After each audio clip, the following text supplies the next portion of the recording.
Live from the rooftop of the Hermann London Real Estate Group in beautiful downtown Maplewood, it's the St. Louis Realtor Podcast with your host, Adam Kruse.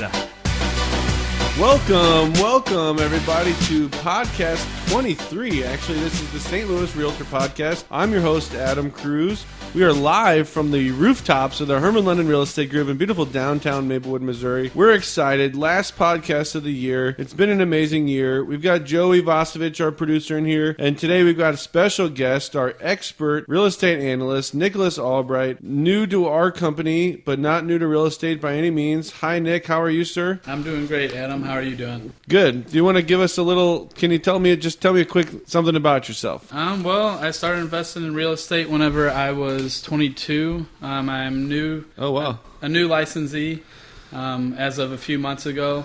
Looks like the real estate market's doing really well. I've had 3 closings so far. I'm glad to be here. You are absolutely our rookie of the year. Maybe I shouldn't call you a rookie because that makes you seem unexperienced. You're actually our most successful realtor we've ever had within the short amount of time that you've been a realtor. You're killing it, Nick. I'm excited for you. And a little bit later on in the show, you're going to give us our market update and you're going to give us some statistics, and that's where the expert analyst comes in, right? That is correct. I went on a listing appointment with Nick the other night, and he had the data, he had the details, he had the charts and the graphs, and he was ready to go. He knew all about every house that had sold in that neighborhood and beyond, and I think he was well prepared and he impressed the seller. I'm going to do something weird today, something I've never done on our podcast, but I'm actually going to read, it's like a one-pager from this book I've been reading. It's called U Squared, a high-velocity formula for multiplying your personal effectiveness and quantum leaps. And the author is Bryce Pritchett, Ph.D., and this is just kind of the opener to the book. And when I read it, I did what I do a lot of times when I'm reading a book, and I read about a page, and my mind goes crazy. I get all these ideas, and I just have to get up and just start doing things. But in this case, I read this page or so, and I got up and I just started making copies of the page and passing it out to our agents here, and I posted it on Facebook, and I was so excited about it. I think it's sort of metaphorical for where a lot of people are in their life and their business and their personal relationships, etc. So bear with me while I read this little story. And it says it's a true story. He says, I'm sitting in a quiet room at the Millcroft Inn, a peaceful little place hidden back amongst the pine trees about an hour out of Toronto. It's just past noon, late July, and I'm listening to the desperate sounds of a life or death struggle going on a few feet away. There's a small fly burning out the last of its short life's energies in a futile attempt to fly through the glass of the window pane. The whining wings tell the poignant story of the fly's strategy. Try harder. But it's not working. The frenzied efforts offer no hope for survival. Ironically, the struggle is part of the trap. It is impossible for the fly to try hard enough to succeed at breaking through the glass. Nevertheless, this little insect has staked its life on reaching its goal through raw effort and determination. The fly is doomed, and it will die there on the windowsill. Across the room, 10 steps away, the door is open. 10 seconds of flying time, and this small creature could reach the outside world it seeks. With only a fraction of the effort now being wasted, it could be free of this self-imposed trap. The breakthrough possibility is there. It would be so easy. Why doesn't the fly try another approach? Something dramatically different? How did it get so locked in on the idea that this particular route and determined effort offer the most promise for success? What logic is there in continuing until death to seek a breakthrough with, quote, more of the same? No doubt this approach makes sense to the fly. Regrettably, it's an idea that will kill. Trying harder isn't necessarily the solution to achieving more. It may not offer any real promise for getting what you want out of life. Sometimes, in fact, it's a big part of the problem. If you stake your hopes for a breakthrough on trying harder than ever, you may kill your chances for success. And again, that's by Bryce Pritchett.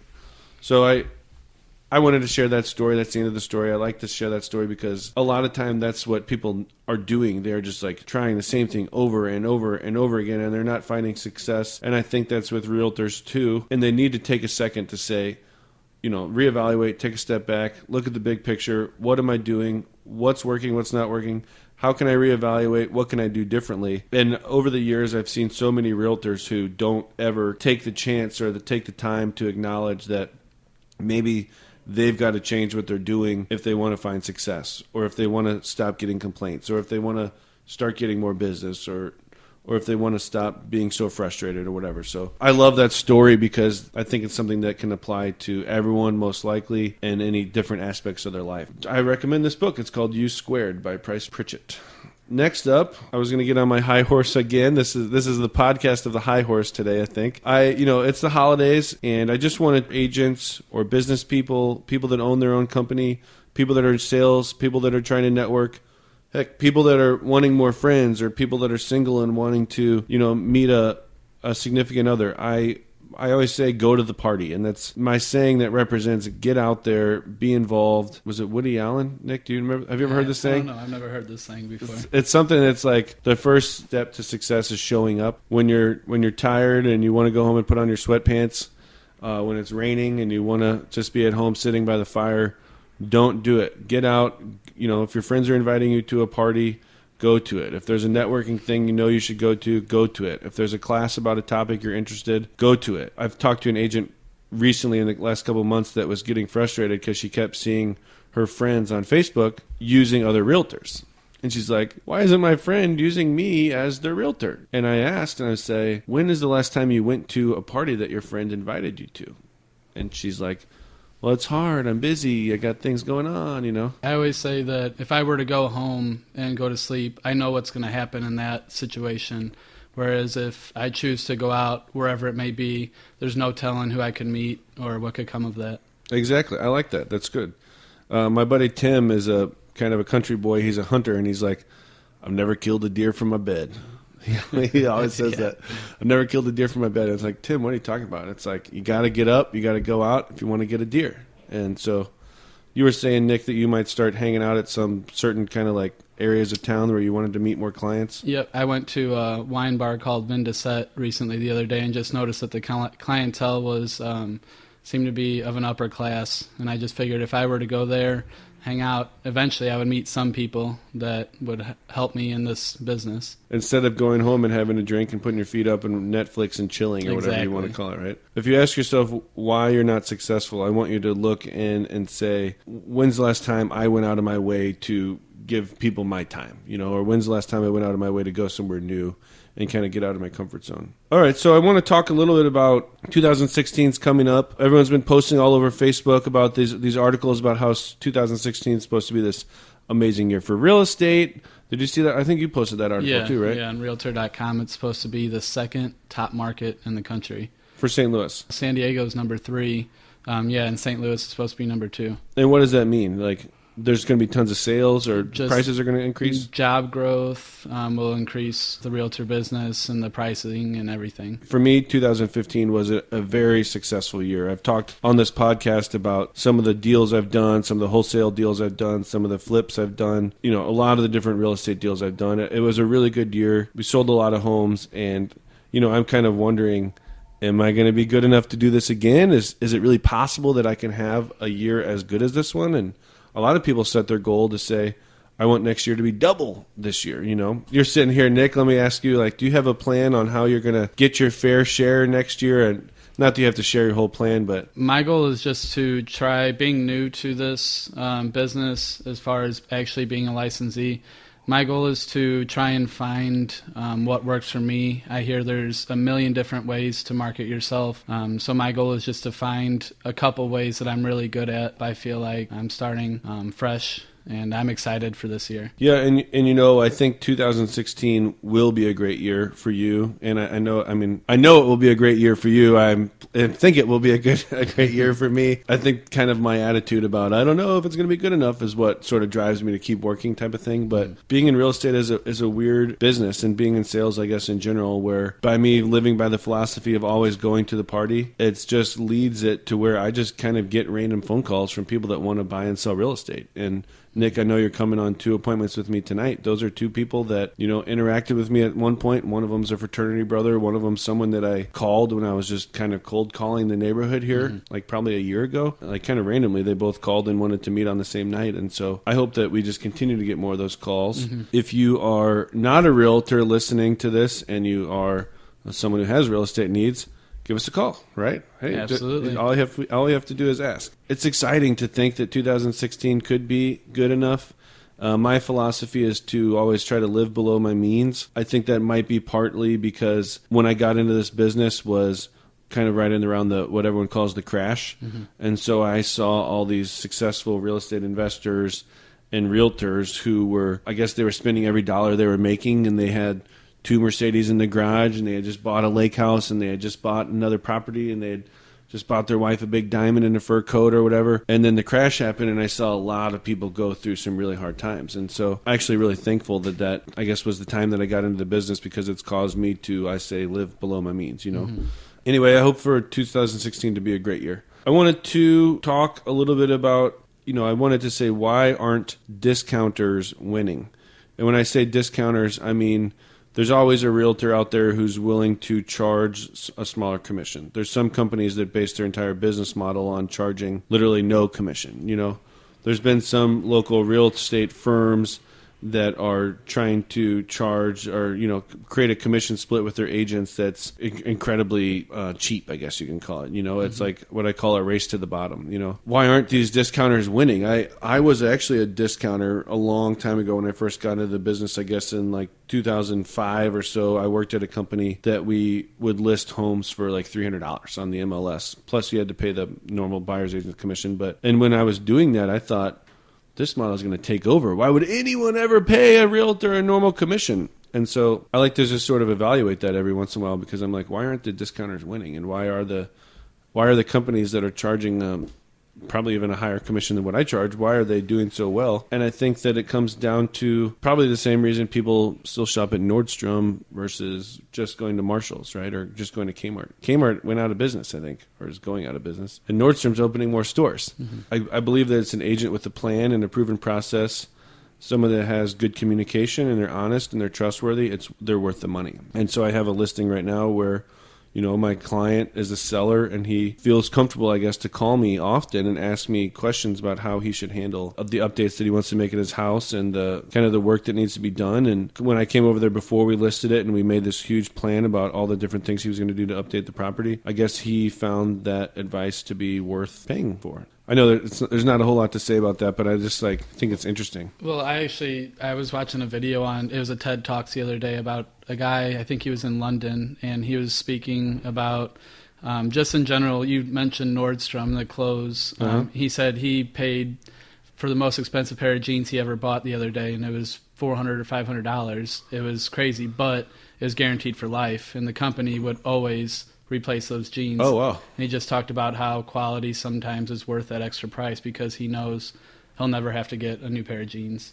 I think it relates to that a little bit. The quality of a good partner or good advice is worth paying for. Yeah, there's something interesting going on, and there's a company in town right now that is charging their agents almost nothing. It's like, come and work here, close a house, throw us a shiny nickel and a hug, and we're good. And it's interesting that they are growing a little bit, but most of the people that seem to be joining that company are agents who are not successful. The agents who are successful right now, who are making the companies that they work for a decent amount of money, those agents are staying loyal to their brokerages, or they're staying working at those kind of traditional companies. And the agents who are not finding success and are not selling houses and not helping clients, I guess maybe what they're doing is they're looking outside of themselves and saying, what's wrong here? And they're just switching companies.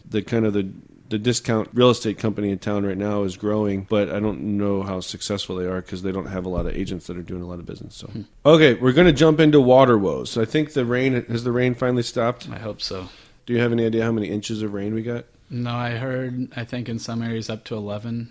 11 inches of rain? Spot okay. And so a lot of people are having water woes, right? We're having listings that are calling us saying they have water in their basement. They've never had water in 15 years. We have buyers that are calling us and saying that they have water in their basement, the house that they bought within the last few months. We have buyers that we're representing that haven't closed on a house yet, and the seller is either saying that there's some water in their basement now, or we are concerned that there's going to be water in the basement. And you had a water woe, Nick. Are you willing to talk about it a little bit? Yeah, absolutely. It was a property we closed on actually just a few weeks ago, on which the seller signed the contract stating that they had made all the necessary repairs for the sump pit. Yes. To make sure all the water would be pumped out just in case. They said that there hadn't been water in there in 10 years, but with this rain, there happened to be water in there that didn't get pumped out. The first step, I think, is to fix the problem. I've already notified the agent, and we'll be going from there. They said they would fix the sump pump in the sump pit, and you're saying they didn't? Yeah, they must not have fixed it properly, at least. Done whatever it took, and now that it's raining, your client called you and they said there's water in our basement? Yep, exactly. Is it a finished basement? Partially. I told them to take pictures of everything just to document everything that's happened. Good. And, it's partially finished. It looks like we'll hopefully get away. Just the floors might need to be picked up, and there are the rubber pieces, so it shouldn't be such a big problem, but it's still an issue. So it's tough. This is a delicate situation that you're in, and a lot of the other types of calls that we're getting and stuff that I'm reading about. I think as realtors, we have to handle it very delicately. We're not attorneys. I am not an attorney. I'm not even a paid spokesperson for an attorney. Who's at fault here, right? Can we blame Mother Nature for all the rain? Can we blame the seller for not having fixed a problem, whether they knew about it or not? Can we blame the inspector for not having found it? Can we be to blame for not having found the problem? So I guess every case is different. In your case, it sounds like you're going to try to go back to the seller and say, well, your case is a little bit different because the seller was supposed to fix something and they didn't. Exactly. So it's more concrete, right? Exactly. We've had another case where a buyer's basement was leaking, and they're saying, well, the seller didn't disclose that the basement leaks. And I'm saying, well, this is a little bit of a questionable situation because did the seller know? Mm-hmm. I mean, I heard that this was like the largest rain, one of the 3 largest rains in St. Louis history, Yeah. So it could have rained 4 inches 3 years ago, and their basement might not have leaked, right? Mm-hmm. And so the buyer or somebody might have to try to prove that the seller knew about the problem and didn't disclose it. It actually came out, I think, that in that particular case, that on the buyer's inspection, the inspector said, hey, there's a crack, and you might need to get this thing filled with epoxy. And the buyer just sort of ignored that, I guess, and now they're paying the price for it, and there's a finished basement and all that kind of stuff. So the water woes are causing some problems. I have a listing that, like I just mentioned, the seller called me and he said, hey, there is some water coming into our basement. This has never happened. I've owned this home for 15 years. We've literally never had water before. And so we are doing the right thing. It feels good to do the right thing. He contacted a crack repair company to come out and give him a bid and an estimate on repairing the crack. We contacted the agent who's representing the buyer, and we disclosed to them what's going on, and we got their approval for the type of fix and solution that we're going to do. And so, like I said, I think that some sellers in that instance would just try to kind of hide the problem, or some realtors might want to avoid a problem. One of the things that we preach at Hermann London is a saying I learned a long time ago when I was an accountant, to put the moose on the table, and the other one is eat your frog, right? And so it's like, hey, there's a problem. Let's talk about it right now. And so that's what I did. I said, hey, there's a problem to the buyer's agent. This is what's going on. Here's the solution that we're proposing to fix it. This is what we want to do. Is that okay? Mm-hmm. Instead of having my seller just fix it, get a big heater and dehumidifier over there, and just cross our fingers that at the final walkthrough the buyer doesn't notice, and then cross our fingers that we don't have a rain like this within the next couple of years, and they come back and try to prove that we knew about it or something like that. It's much better to do the right thing up front and take care of the problem and make sure that everyone's going well. Realtors, if you're listening, you just got your bill from the St. Louis Association of Realtors, or if you're somewhere else in Missouri, you got your bill from your local association. If you are not wanting to pay that bill, if you are not wanting to continue to be a realtor, but you would still like to be a licensed real estate agent, we at Hermann London, we have a separate company. It's just called Hermann London Referral Agents. We will hold your real estate license for non-active agents. You can still refer business into us. You can still receive a commission, but you will not be a realtor, so you won't have access to the MLS. You won't have access to a super key. You won't have access to all the forms. But if you want to keep your license and maybe get back into the business at some point down the road, contact me, Adam at HermannLondon.com, and I'll give you more details about putting your license on referral. I hate to see somebody who works so hard on getting their real estate license, taking the classes, taking the tests, all that stuff, just give it up because they can't afford their dues this year. I know the bills come at kind of an odd time of year. They come two weeks before Christmas or something like that. It's like, hey, you owe us close to $1,000, so just give us a call or send me an email. I just want to say to someone who's listening that is considering selling their house, I want to say to you, have us over right now. If you're thinking, hey, I'm going to sell my house in the spring, I know that's a when everyone lists their house. That's a good time of the year, all that kind of stuff. First of all, Nick, maybe you'll give us some updates about this whole spring thing here in a second. But if you're considering listing your house in the spring, I want to encourage you to have a Hermann London Realtor over to your house so we can walk through it. We can make a plan. We can give you suggestions on what you need to do to get the house ready so it shows itself the best when we have buyers walking through. Some of the projects might take a little bit of time, so have us over now so that we can give you any advice. We can start doing our pre-marketing, and we can make it so that when you are ready to list your house in the spring or real early spring, it's kind of the best time to do it, then you'll be totally ready and you don't have to just get our advice then and work on the house for a couple more weeks. So I'm call my little campaign, have us over. Give us a call, 314-802-0797. If you're considering selling your house in the spring, it doesn't cost anything for us to come over and give you our advice. That's kind of part of the benefit of working with the realtor. Any realtor will say that they'll give you a free CMA and tell you what they think your home is worth, and we'll do that also. But we'll also come over and give you advice on what to do to make the home kind of put its best foot forward. All right, so Nick. Yes. I'm looking across the table at you. I'm seeing a lot of charts, graphs, statistics. I know you like data. Just start throwing some numbers at me. What's going on in the real estate market? Well, it looks like over the past 4 years or so, active listings are down about 4,000. They must not be sitting on the market as long. I was just going to ask, how many homes are on the market now in general? About 25,000. 25,000 homes in the St. Louis area are listed currently? Yes. I can remember when that was 30,000, but you're saying 4 years ago it was... 4 years ago it was 28,000. I noticed on your chart there's like a big drop. When was that? From 2011 to 2015. The big one, I would say from 2012 to 2013, there's about a 2,000 home drop as far as active listings. Okay, and so now we're down 4,000. Yes. 25,000 still seems like a lot of homes on the market. Yeah, in the St. Louis County area, I'd agree. Okay, so I think that this is for the MLS, which includes Jefferson County, St. Louis County, St. Charles County, Gasconade County, Franklin County. Maris, our MLS, keeps growing and growing and growing. So 25,000 might seem like a lot, but I guess if you're looking to live in a certain area, it's not necessarily that big of a number. What else do you have for me? The expired listings is actually down 6,000 from 2011. We're down to about 5,500 currently. That means that less homes are expiring. Yes. In theory, that means that more homes are selling.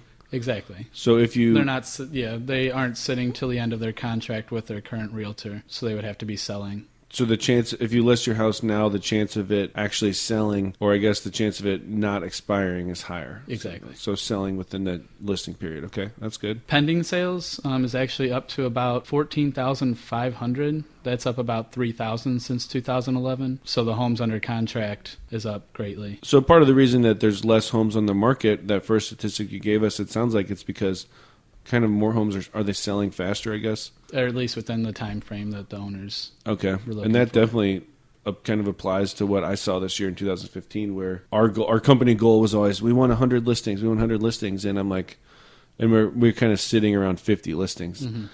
And I'm like, well, we're not hitting our goal, but then I'm like, but that's not necessarily bad because we're selling the houses, which is obviously our real goal. Yeah. Okay, what else? With selling the homes, the closed sales is up about 2,750 from 2011. It's up to about 14,000. Oh, wow. So 14,000 homes sold in 2015? Yes. Okay. The average list price since 2012 has actually gone up $50,000. It currently sits around $275,000. Well, that statistic is skewed because you listed your own personal residence for $100 million. Is that correct? You know it. Okay. So, but you're saying the average home price is way up? Yes. By $50,000? Yep, since Holy 2012. Cow. Okay.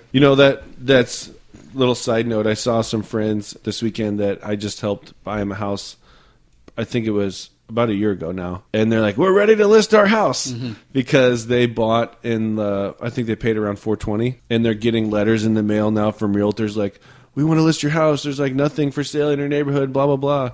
I think they were only half kidding, actually, that they want to list their house now for in the 500-ish range, 520 maybe. And they're like, if we can make $75,000 in a year, we'd be quite happy with that. And I'm like, I think we might be able to do it, especially now with the statistics that you're giving me that the numbers are up so high. Yep. And the same, it goes hand in hand with the sold price. The sold price is up about $50,000 as well. Oh, so the first number was the list price. The listing price, yeah. Okay. Sold price is up also. Okay, cool. What else do you have? The last thing I was when you were mentioning listing in spring, and maybe that's a good time to contact us now, the pending sales from December, this time of year, that's normally around mid-800s. In springtime, the sales go up to 1,200, 1,400, 1,500 in the springtime. So it is a good time to contact us to get prepared for the spring. Yeah, the whole spring thing is interesting because a lot of sellers ask, should I wait till the spring to list my house? And I feel like I can answer that in two ways. If you want to list your house in the winter, you'll have less competition. There's, just like you said, there's 800 versus 1,400 or something? Exactly. You'll have less competition, but there's also less buyers. And so, but if you want to wait till the spring, there'll be more buyers, which is kind of what I think the sellers are looking for, but they're maybe not considering that they'll have more competition too. So instead of being the only house on your block for sale, you might have 3 other people on your street. The only thing I would say with that is percentages-wise, it is pretty similar, but the percentage of sales according to listings, it does go up a little bit better in the spring. It does? It does. So you're saying that the chances of your home selling are higher in the spring? Percentage-wise, yes. Okay. What are those percentages? It looks like with the pending sales in December of 875 to April about 1,400, it's about, I'd say, 75%, where the new listings in December are 900. The new listings in April is 2,300. So the percentages are a little bit less. What month of the year has the least amount of sales? January. Okay. January has the least sales. The most is it's very close between May and June. All right. So I should go to Hawaii for all of January? Sounds good. Just come back from May and start picking up checks? As long as I can come, yep. Absolutely, you can come. People like to hear the numbers, and so we want every single different personality type on our podcast to feel like they're getting some value out of it. Lastly, I want to hop right back onto my high horse and pontificate for a second about business planning. A lot of people have kind of done their business planning for 2016 already. Our company, we do our business planning retreat in January. We have an awesome speaker this year. Actually, I'm really excited. Mary Couch from HR Etc. is going to come and kind of run the event. But so we call it business planning. I call it it's business planning / goal setting / motivational / state of the union. It's kind of, it's an all day thing. It covers a lot. Business planning is important. My friend says, if you monitor and measure what matters always improves. The thing that I see with a lot of realtors, and so if you're a realtor listening, I want to remind you, take a look in the mirror. You are a business. A lot of realtors look at themselves like an employee or something. And if you're a realtor, you literally have opened up your own real estate business.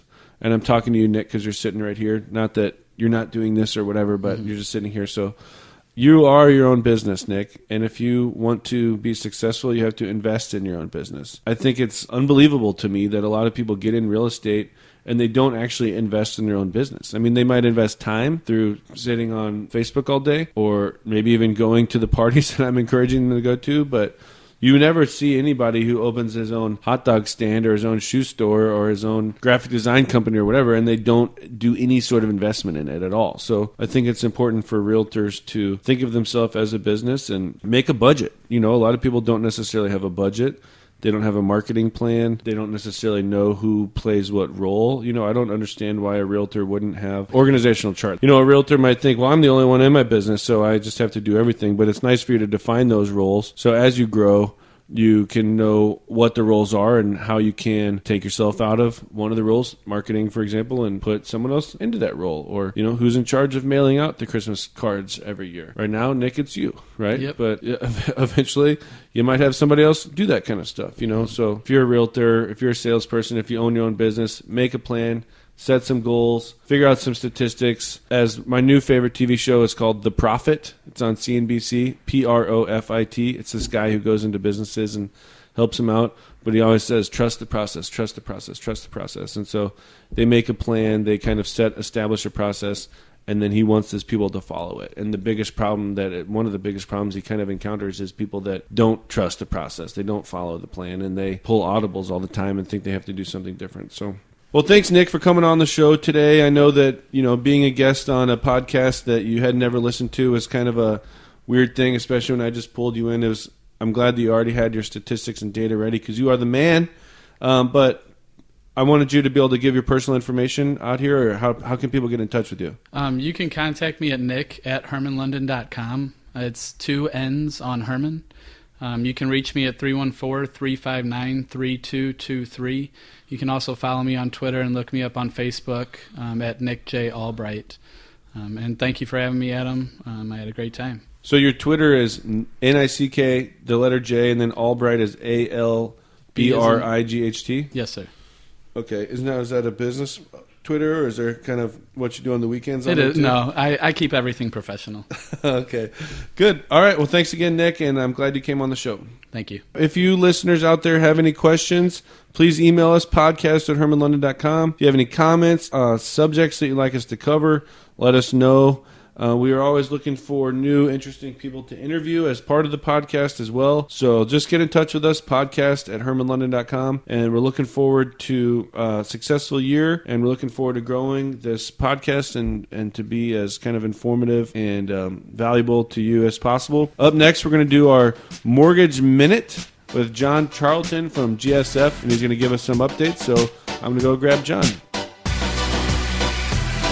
And we are back. We got John Charlton here. He is our office lender. He's with GSF Mortgage. Is that what it's called? That's correct. And, buying real estate is great, but you need money to do that, right? And so most people don't just have a couple $100,000 cash sitting around, so they got to call John. And I like John. Thank you for coming in today, by the way. Oh, no worries. Well, we can reintroduce you, even though you've been on the show a few times. I've been in the mortgage industry for about 10 years. I'm working for GSF Mortgage for the last year. Specialize in residential home loans, do pretty much any type of loan you can imagine as far as that goes, VA, FHA, USDA, first-time home buyer programs as well. And you're a hurler? I'm a hurler, play some Irish hurling. Okay. Good. Well, we're calling it the John Charlton Mortgage Minute. You don't have to keep it to just a minute, but just kind of give us the update. We like to know where the mortgage market stands. It seems like it changes all the time. It does. In general, interest rates have been really good for the last few years, but that's really been an indication of kind of a poor economy overall. So I was going to say first and foremost, the biggest question I've been getting here in the month of December is that the Federal Reserve raised the Fed funds rate. And what does that mean for interest rates in the future? Well, the reality is that means that they believe the economy is doing better. House prices should be going up. Interest rates along with house prices will be going up. But in the short term, it's still a great time to buy. Probably couldn't be a better time to buy. Housing surplus is still there in a lot of areas.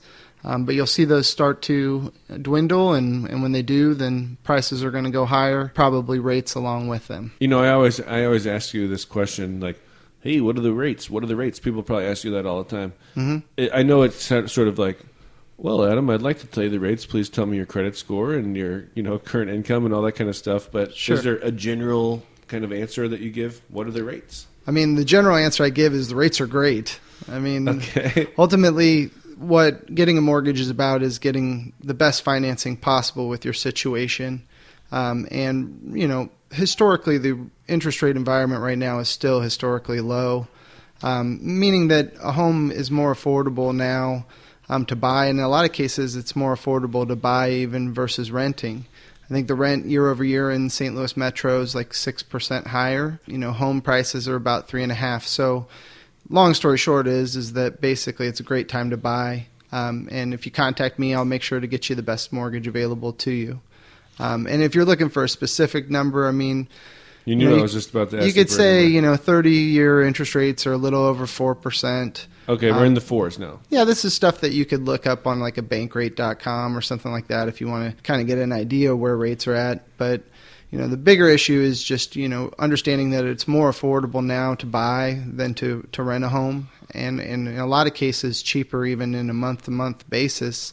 If you do an MHDC loan or a first-time home buyer loan, a lot of times you can get in, for more than what you would pay as far as a first and last on, if you were to go lease a property. I mean, I know it's beautiful. I just bought a duplex with my brother, and it was 1 unit's vacant, 1 unit's occupied, and the unit that's occupied, their rent is almost equivalent to our mortgage. Yeah, so it makes sense for investment purposes. It makes sense for, owner occupants, certainly. No reason not to buy a house right now. And you can give someone a loan so they could buy a duplex and live in one half and rent out the other, right? Yeah, that's actually, I tell that story all the time, that if I had it to do over again, knowing what I know about residential home loans and whatnot, if I was a first-time home buyer, I would absolutely have bought a duplex or even a fourplex, because you do have the income generation that comes from that, along with a place to live, added bonus. What's the down payment requirement on a duplex if I'm going to live there? If you're going to live there, it's pretty much the same as a single-family residence. The only difference is that you might have to have some residual reserves, for making the payment if your tenant were to move out, is the idea. So usually they require, either 3 to 6 months reserves for the mortgage payments. Okay. On a duplex. On a 4-unit, or, really 4 units as much as you can do with a residential home loan, then they're going to be looking more like a 6-month reserve, in case the catastrophic thing happens and everybody moves out at once. Okay, I want to throw a curveball at you. Go for it. I know that the mortgage market changes all the time. All the time. Every time we talk, there's a different product, right? There's a different thing they came up with to help people. Do you remember, right now there's the 203K loan that people can get if they want to rehab a property? Yeah, definitely still there. Okay, what about the sweat equity loan? Do you remember that? Have you ever heard of that? So a sweat equity loan is just another name for what's called the streamlined 203K. What that means is basically a traditional full 203K, you have to hire a contractor to do all the work. Commonly, what's called a streamlined 203K or a sweat equity loan is basically they're going to give you money to do things like painting, stuff that's going to add some value to the home, but not necessarily a full renovation or anything like that. So it's limited to a certain dollar amount? It is, yeah. And I think in most areas it's like $26,000. So if you're going to do less than $26,000 worth of work, you can do the streamlined version of the 203K. But keep in mind that, it may be that you're not going to do all the work yourself. The main thing is that you just don't have to have one contractor do all the work. So people that are doing the streamline, they may be getting flooring done. They may hire a flooring company to do that. They may also have included money for cabinets and paint, and they may have to, get their own people to do those jobs. The key thing, though, is that you don't have to hire a general contractor, which means in a lot of cases you're not paying, extra overhead just for a general contractor to handle the job. Yeah, I mean, this came up in conversation recently. I was teaching a little class on investing in real estate to some people, and the whole idea of the 203K loan is great, but it's like, no, but I'm handy. Right. I don't want to hire some guy to come and paint my house at $75 an hour or $30 an hour. I can do that. Right. So that's what the streamline is. So and here's some caveats there, though, right? So if let's say that you wanted to do a 203K, you're handy, you can do all the work yourself. You're still going to get a bid from a contractor for that work. And here's the extra thing that you need to know is that if you don't spend the money just goes towards the loan. So if you're handy and let's say that you had a bid for $20,000, you're able to do it for $10,000. That doesn't mean you get to pocket $10,000 and walk away. You basically, any money that's left over that was there to fund projects for the 203K would just be applied as a principal reduction to the mortgage. Because either way, whether it's streamlined or regular, they don't just go, hey, John, hey, Adam, here's $20,000 cash. Spend it on your contractor if you want. Right, exactly. They come and pay as the work's done, type Correct. of thing, right? Yeah, they monitor the work, and basically you have to send in the invoices if you had invoices, and the bank handles it. But the idea with the 203K in general is there's a lot of properties out there that are great properties, but they're one-offs or two-offs. Somebody looks at a property and they're like, well, we really like it, but we can't stand the kitchen or we can't stand the bathroom or it's just outdated or whatever. This gives you an opportunity to actually have the money to put into the home to kind of get it the way you want it. And that's really the idea. John, I had someone email me today and she said that she called a lender. I guess she called her bank or something like that. And she said that she told them, I want my monthly payment to be somewhere between $700 and $800, mm-hmm. and they said that would be a purchase price of around $100,000 to $110,000, mm-hmm. and that is amazing to me. That I bet that she's paying more than that in rent right now. Yeah, and think about what in our city, what $110,000 will buy, it'll buy a nice starter home. Really, a nice anywhere. starter home. Yeah. Is it still for every $100 extra per month, you get about $15,000 more in purchase price? Well, I mean, again, that's going to depend on the area. It's going to depend on other things. When somebody's figuring out a mortgage payment, they're taking into consideration how much the insurance is going to be, how much the taxes and all are. that. So, like, if you're buying in the city of St. Louis, I think you could do that's probably pretty accurate. Just in general, right? Yeah, in it's general. about $100 per $15,000 or so. Yeah, so I always tell people, what my loans are. So, like, on my rental property, my interest rate's at 4%. I think I owe $120,000 on it. Mm-hmm. My payment on that's about $800 a month. Beautiful. On my primary residence, my mortgage is about $200,000. It's in the county. My mortgage payment's about is $1,500 a month. So, those are. And what's good about that is that you got a county example and you got a city example. So my taxes are a lot higher here. A little bit higher. I mean, I think it's about $3,600 for my home in Maplewood. Mm-hmm. So, which is a lot more than the $800 or so I'm paying on my house in the city. Wow. Tax wise. Okay, so that's what affected that monthly payment so much because Yeah, it seemed that's like big. the difference. It's not a huge $80,000 difference. Mortgage payment's almost double though, but I mean, and the interest rate on my property in the county is at 4% too. So they're the same interest rate, just kind of a little bit different areas, and obviously different tax bases. Okay, beautiful. Joey's given me the wrap it up symbol here, so we're going to wrap it up. Okay. Thank you very much. How can we get a hold of you? Yeah, best way to get a hold of me is probably just to give me a call. My direct line's 314-517-0262. And I also do need to mention that my NMLS ID is 188910. Okay, great. Well, thank you for coming. Take Cool. care, everyone, and we will see you on the next podcast.